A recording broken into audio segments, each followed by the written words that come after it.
नमस्कार दोस्तों, मैं डॉक्टर रेनू। आज हम बात कर रहे हैं एक बहुत अच्छी मेडिसिन के बारे में।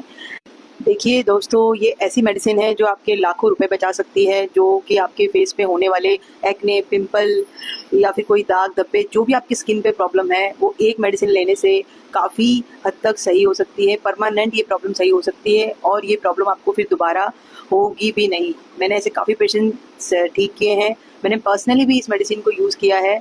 इसका नाम है बर्बेरिस एक्वाफोलियम मदर टिंचर। ये मेडिसिन आपको डेली 10 ड्रॉप्स मॉर्निंग इवनिंग आधे कप पानी में लेनी है और ये मेडिसिन आपकी बॉडी को अंदर से ठीक करेगी, आपका गट ठीक करेगी।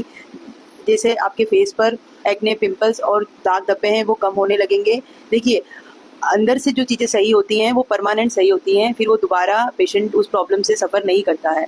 इसलिए ये मेडिसिन लीजिए और लेने के बाद आप मुझे इसके रिजल्ट्स ज़रूर बताइएगा कमेंट सेक्शन में। चलिए मिलते हैं ऐसे और वीडियोज़ के साथ। आज के लिए इतना ही। Thank you.